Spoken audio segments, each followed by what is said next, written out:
Solution হৈছে অসমীয়া জাতি একতা হৈ থিয় দিয়া। গতিকে অসমীয়া যেতিয়া একতা হৈ থিয় হৈ থাকিব তেতিয়ালৈকে কতো অসুবিধা নহয়, আমি চলি থাকিব পাৰিম। কিন্তু আমিয়ে যেতিয়া একতা হৈ নাথাকো তেতিয়া আমি দুৰ্বল হৈ যাম।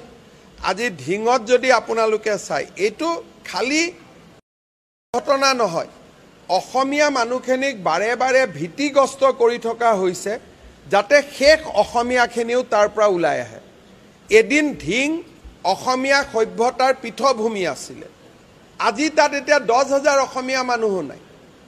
ঢিং টাউনক বাদ দিলে তাত আৰু অসমীয়া মানুহ নায়েই, অথচ গোটেই গাঁওবিলাকৰ নাম চাব গোটেই অসমীয়া নাম।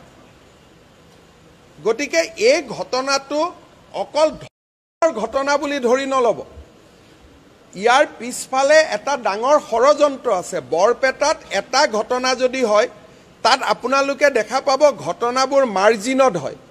তাৰমানে যি গাঁৱত ডেমোগ্ৰাফি চেঞ্জ আৰম্ভ হৈছে ঘটনাবোৰ তাতে হৈ থাকে যাতে মানুহবিলাক সোনকালে সোনকালে তাৰ পৰা ওলাই আহে। কেইদিনমান আগতে বৰপেটাত এটা ঘটনা হ'ল, শ্মশান এখনৰ সন্মুখত গৈ পেলাই তালা মাৰা হুলস্থুল লগাই দিলে। কিয়? তাত অলৰেডি আমাৰ মানুহে মাটি বিক্ৰী কৰা আৰম্ভ কৰিছে, হুলস্থুল লগাই দিলে মানুহে ঘৰ এৰি গুচি আহে, তো মাটিখিনি সোনকালে বিক্ৰী হৈ যায়। চ' ইয়াৰ লগত মাটি বিক্ৰী এটা ডাঙৰ ষড়যন্ত্ৰ লুকাই থাকে। আজিয়ে মই আপোনাক কওঁ, ঢিঙত যিজনী ছোৱালীৰ লগত ঘটনাটো হ'ল, পৰিয়ালটোৱে মোক আজি জনাইছে যে তেওঁলোক আৰু ঢিঙত থাকিব নোখোজে। তাৰমানে কি? এটা সফল হৈ গ'ল, 5 বিঘা মাটি গ'ল, আৰু মাটিটো কোনে কিনিব? এনেকুৱা অদ্ভুত দাম তেওঁলোকে আগবঢ়াই দিয়ে, যি মাটিৰ দাম 5 লাখ টকা 50 লাখ টকা দিম বুলি কৈ দিয়ে। তেতিয়া মানুহে আৰু কিমান দেৰি ৰখি থাকিব?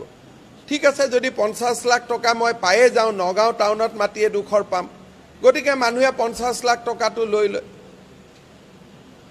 আজি আমাৰ যেনেকৈ মই কৈ আছোঁ USTMত, আজি USTMৰ সাধাৰণ কথা এটা ইমান প্ৰতিবাদ কিয় হৈছে? কাৰণ বহুত বুদ্ধিজীৱীক, বহুত শিক্ষকক ডাঙৰ ডাঙৰ দৰমহা দি চাকৰি দি দিছে। গতিকে এতিয়া নহ'লে সাধাৰণ এটা USTM কত মানুহৰ লগত কত হৈ থাকে, পানী আহাহে কথা কোৱা হৈ আছিল। কিন্তু তাতে ইমান ডাঙৰ ঘটনা, মেডিয়াই টেডিয়াই ইমান ডাঙৰ, আপোনালোকে লগ পালে এইটো প্ৰশ্ন মোক সোধে, কিয় সোধে? It is all game of money. অসমীয়া মানুহৰ পৰা ফাইনেন্সিয়েল ক্ষমতাবিলাক চিফ্ট হৈ আছে, বিত্তীয় ক্ষমতাবিলাক আমাৰ হাতৰ পৰা ওলাই গৈ আছে আৰু তাৰ সুযোগ লৈ আছে। আজি এই যে কিছুমান মানুহ ধৰাত পৰে, ক্ৰাইম হয়, বেষ্ট অফ দ্য উকিল তেওঁলোকে থিয় কৰাই দিয়ে, আৰু আমাৰ ভিক্টিম ফেমিলিয়ে উকিলে বিচাৰি নাপায়। কাৰণ হাইকোৰ্টত এটা উকিল ধৰিবৰ কাৰণে পাৰ হিয়াৰিং 50,000 1 লাখ টকা দিব লাগে। তেওঁলোকৰ কাৰণে কমিউনিটিটো আহি যায়, আমাৰ কাৰণেতো কোনো নাহে। সেইকাৰণে যিবিলাক মানুহে মুখ খালি কৈ থাকে ৰাজনীতি কৰে, এইটো ইয়াত ৰাজনীতিৰ একোৱে কথা নাই। আৰু আপোনালোকে জানে যে এইবিলাক জাগাত মোৰো পপুলাৰিটি কংগ্ৰেছতকৈ কম নহয়, ময়ো গৈ ৰাজনীতি কৰিব পাৰোঁ, মোৰ লগত ভালো। আজিও মই এইবোৰ জাগাত গ'লে মোৰ মিটিং শুনিব 30-40 হাজাৰ মানুহ আজিও ৰাতিয়ে আহি যাব। কিন্তু য'ত ৰাজনীতি কৰিলে দেশৰ ক্ষতি হয় তাত আমি ৰাজনীতি নকৰোঁ, কথাটো ইমানেই। প্ৰথম এজন সোমাই লয়, আৰু এজন সোমোৱাৰ পিছতেই তাতে বিশেষ ধৰণৰ বন্যপ্ৰাণী এটা বা বিশেষ ধৰণৰ প্ৰাণী এটা খোৱা আৰম্ভ হয়, তেতিয়া ওচৰৰ মানুহবোৰ নিজে আঁতৰিব আৰম্ভ কৰে। ই এটা পুৰা পেটাৰ্ণ হয়। প্ৰথমতে গাঁৱত এজন মানুহ সোমাই ল'ব, 2জন মানুহ সোমাই ল'ব, তাৰ পিছত তেওঁলোকে ক'ব নালাগে যে তাতে গো ভক্ষণ আৰম্ভ হয়। লাহে লাহে আমাৰ মানুহবিলাক নামঘৰত যোৱা মানুহ, ধৰ্মত যোৱা মানুহ, ঘৰত আলোচনা আৰম্ভ হয় যে ইয়াত কেনেকৈ থাকোঁ। লাহেকৈ তেওঁলোক ওলাই আহিব আৰম্ভ কৰে। বৰপেটা, মঙলদৈত এইবিলাকে ঘটনা ঘটি আছে। প্ৰথমতে 2জন মানুহ সোমালে, এতিয়া মানুহজনকতো আমি আইনমতে বাধা দিব নোৱাৰোঁ যে আপুনি ঘৰত এইটো খাব সেইটো নাখাব।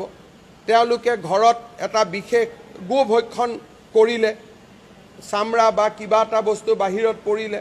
লাহে লাহে গাঁৱৰ কাষৰ বিধৱা মানুহগৰাকীয়ে খবৰ পালে যে ইয়াততো আমাৰ গাঁৱত গৰু আহি সোমালে, গৰু খাইছে। পুতেকক কয়, বাবা মই আৰু ইয়াত থাকিব ইচ্ছা নাই দে, মোক লৈ যা। তাৰ পৰাই আৰম্ভ হয়। তাৰপিছত লাহেকৈ য'ত নামঘৰত ভাদ মাহৰ নাম হৈছে, তাত লাহেকৈ আজান আৰম্ভ হয়, তেতিয়া আমাৰ মানুহখিনিয়ে কয় যে যা ইয়াত আৰু থাকিব নালাগে, মাটিখিনি বাবা বিক্ৰী কৰ। এনেকৈতো বৰপেটা, নলবাৰী, ধুবুৰীৰ পৰা আমাৰ মানুহবিলাক ওলাই ওলাই গুচি আহিলে। এতিয়া আগত কোনো মুখ্যমন্ত্ৰীয়ে এইটো কথা নকৈছিল, অন্ততঃ মইতো সাহসেৰে কৈ আছোঁ। তাৰ কাৰণে মোক গালিও দিছে, কিবাও কৰিছে, হয়তো মোৰ কেতিয়াবা লাইফটোও থ্ৰেটেন হৈ যাব, ইমান কথাটো কোনেও নকয়। কিন্তু মই কৈ আছোঁ যে কাৰণ মই কোৱাটো মই ভাবোঁ এইটো মোৰ দায়িত্ব, সেইকাৰণে মই কৈ আছোঁ। আৰু ইয়াত ভোটৰ লগত একো কথা নাই, ভোটটো মই খুজিলে তাতেও পাই যাম। এইবাৰো আপোনালোকে দেখিছে যে মই কৰিমগঞ্জত ভোট খুজিছোঁ, মই পাইছোঁ, মোৰ এইখিনিও দম আছে তাতে গৈ ভোট লোৱাৰ। কিন্তু যেতিয়া এটা অসমখন সঁচাকৈ আজি সংকটত আছে, সেইকাৰণে মই ভোটৰ ৰাজনীতিটো কৰি